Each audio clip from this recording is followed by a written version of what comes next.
ओम नमो भगवते वासुदेवाय। अब हम श्रीमद् भागवत महापुराण के 10वें स्कंद के 37वें अध्याय का पाठ करेंगे, जिसके अंदर हम जान पाएंगे केसी कौन थे, व्योमासुर कौन थे, उनका उद्धार भगवान श्री कृष्ण द्वारा कैसे किया गया और वे कौन से चरित्र थे, वे कौन थे जिनको तमाम घटनाएं भगवान श्री कृष्ण जो करने वाले थे उससे पहले ही ज्ञात थी। इस अध्याय के अंदर हम यही जानेंगे। अध्याय को सुनने से पहले नरेंद्र कौशिक की आप सभी से परम विनीत प्रार्थना है कि ओम नमो नारायण चैनल, जिसके द्वारा आप सभी तक श्रीमद् भागवत महापुराण के संस्कृत से हिंदी में रूपांतरित करके अध्यायों को सनातन धर्म के प्रचार और प्रसार के लिए भेजा जा रहा है। सभी से विनम्र प्रार्थना है कि ओम नमो नारायण चैनल को अवश्य सब्सक्राइब करें तथा इन पुण्यमयी सनातनी कहानियों को सुनते रहें, सुनाते रहें। आइए अब अध्याय को शुरू करते हैं। श्री सुखदेव मुनि जी कहते हैं, परीक्षित, कंस ने जिस केसी नाम के दैत्य को भेजा था वह बड़े भारी घोड़े के रूप में मन के समान वेग से दौड़ता हुआ वज्र में आया। वृज में आ पहुंचा। वह अपनी टापों से धरती खोदता आ रहा था।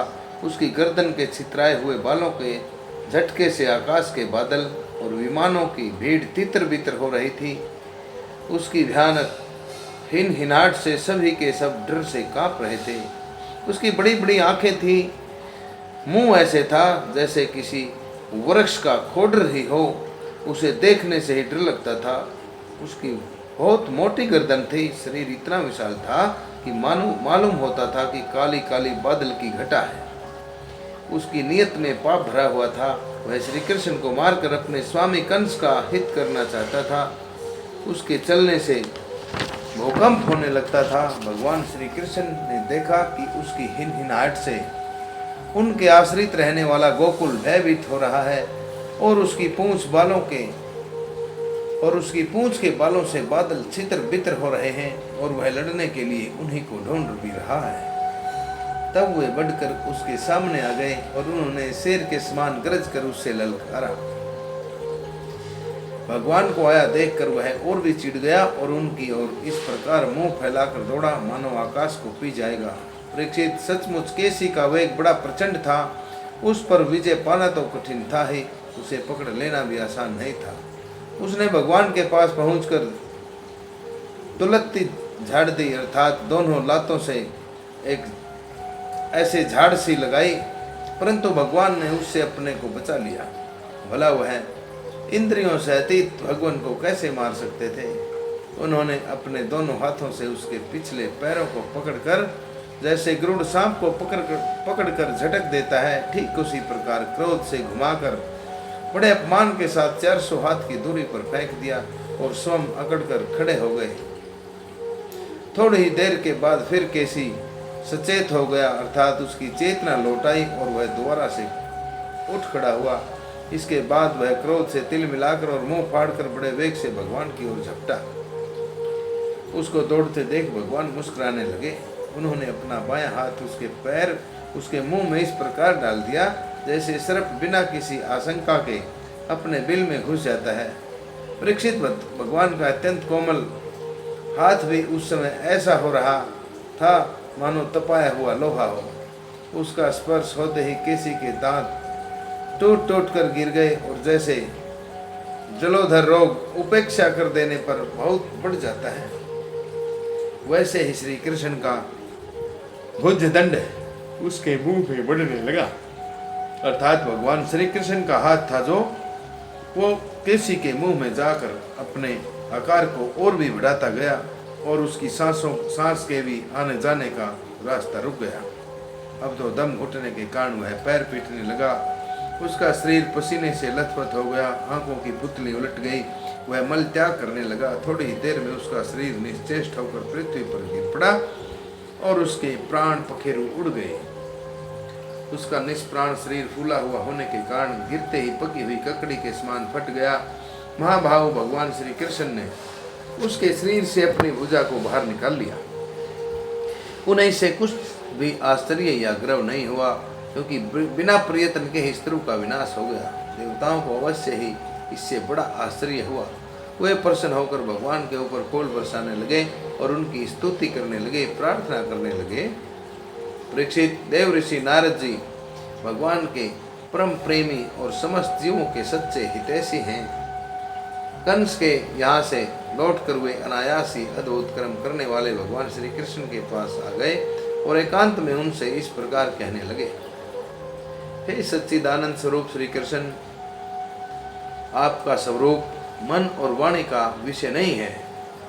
आपके स्वरूप को न ही मन से जाना जा सकता है और न ही वाणी के द्वारा उसका गायन किया जा सकता है। आप योगेश्वरों के भी योगेश्वर हैं। समस्त जगत का नियंत्रण आप ही करते हैं।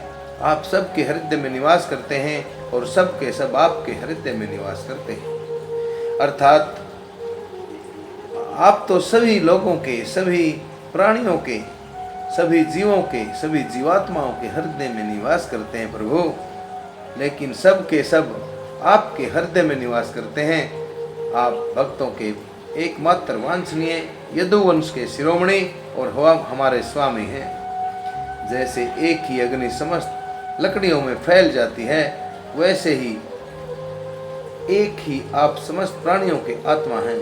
आत्मा के रूप में होने पर भी आप अपने को छिपाया हुआ रखते हैं, छिपा कर रखते हैं, क्योंकि आप पंचकोश रूप गुफाओं के भीतर हैं। अर्थात आप पंच तत्वों के अंदर अपने आप को छुपा के रखते हैं। फिर भी पुरुषों में उत्तम होने के रूप में आप सबके नियंता के रूप में और सबके साक्षी के रूप में आपका अनुभव होता ही है। प्रभु, आप सबके अधिष्ठान और स्वयं अधिष्ठानों से रहित अर्थात अधिष्ठानों से दूर हैं। आपने सृष्टि के प्रारंभ में अपनी माया से ही गुणों की सृष्टि की है और उन्हीं गुणों को स्वीकार करके आप जगत की उत्पत्ति भी करते हैं, आप उसकी स्थिति भी करते हैं और प्रलय भी करते हैं। अर्थात आप जगत की उत्पत्ति, स्थिति और प्रलय करते रहते हैं। यह सब करने के लिए आपको अपने से अतिरिक्त आपके सिवाय और किसी वस्तु की आवश्यकता नहीं है, क्योंकि आप सर्वशक्तिमान हैं और सत्य संकल्प भी हैं।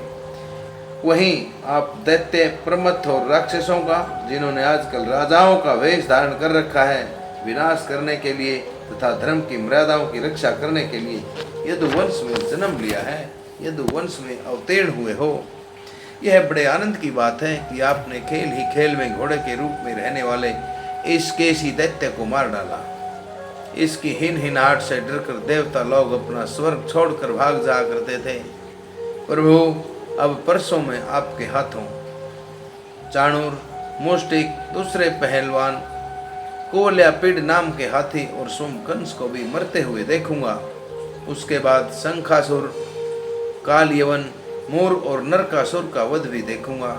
आप स्वर्ग से कल्प वृक्ष उखाड़ कर लाएंगे और इंद्र के चीं चपड़ करने पर उनको मजा भी चखाएंगे। आप अपनी कृपा, वीरता, सौंदर्य आदि का शुल्क देकर कृपा, वीरता और सौंदर्य के गुणों पर वीर कन्याओं से विवाह भी करेंगे। और हे जगदीश्वर, आप द्वारका में रहते हुए नरक को पाप से मुक्त भी करेंगे, नरक को पाप से छुड़ाएंगे। आप जाम्बवती के साथ श्यामंतक मणि को जाम्बवान से ले आएंगे और अपने धाम से ब्राह्मण के मरे हुए पुत्रों को भी लाकर देंगे। इसके पश्चात आप पौंड्रक, मिथ्या वसु का वध करेंगे। अर्थात पौंड्रक नाम का जो मिथ्या झूठा वासुदेव बना हुआ है, उसका भी वध करेंगे।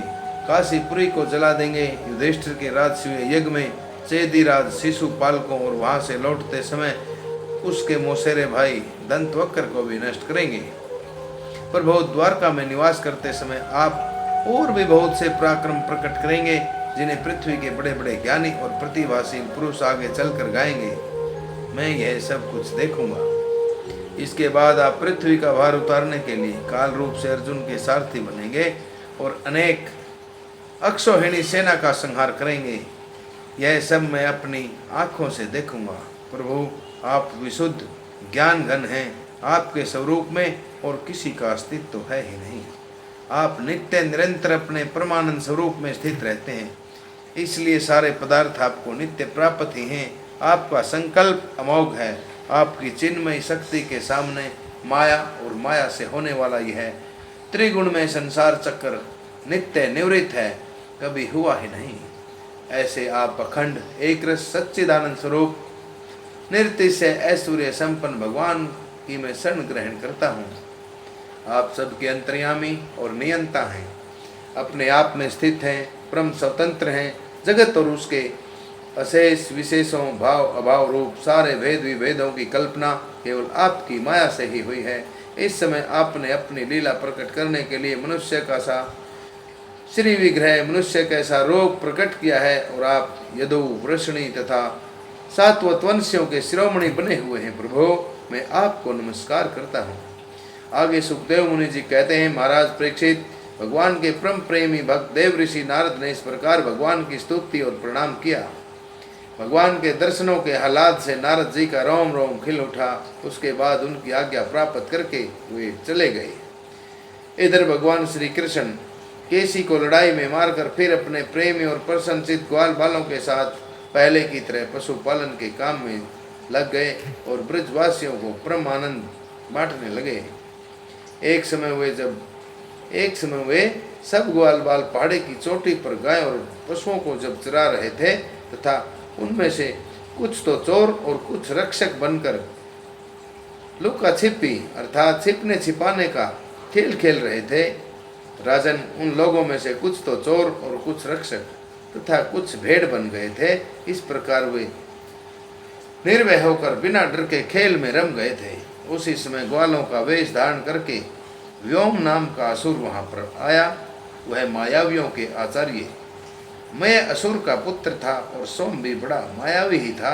वह खेल में बहुत बार ही चोर बनता और भेड़ बने हुए बहुत से बालकों को चुरा कर छिपा जाता।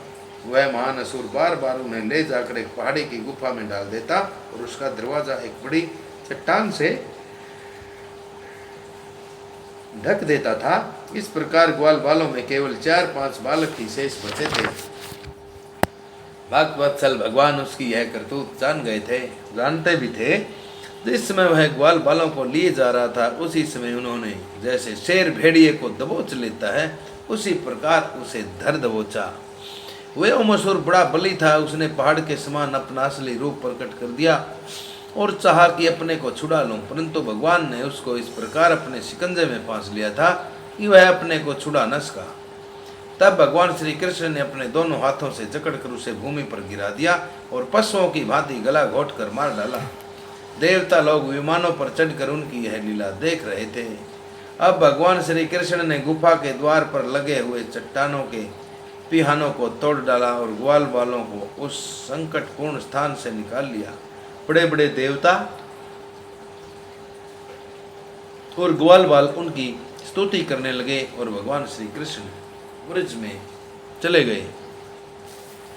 इसके बाद अक्रूर जी की ब्रज यात्रा होती है। अक्रूर जी कंस के द्वारा भेजने के पश्चात ब्रज में आते हैं भगवान श्री कृष्ण को ले जाने के लिए मथुरा के अंदर। ये जानेंगे हम अगले अथाष्टात्रिंश अध्याय 38वें अध्याय के अंदर। अब आप सभी श्रोताओं द्वारा श्रीमद् भागवत महापुराण का यह व्योमासुर नामक 3737वां अध्याय श्रवित किया गया।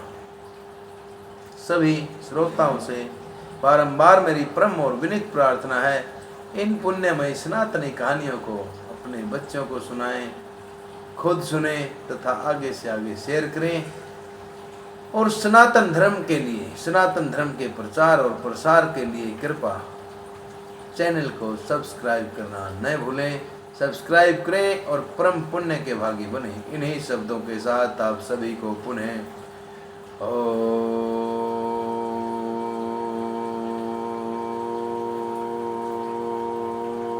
नमो भगवते वासुदेवाय। ओम नमो भगवते वासुदेवाय। ओम नमो भगवते वासुदेवाय।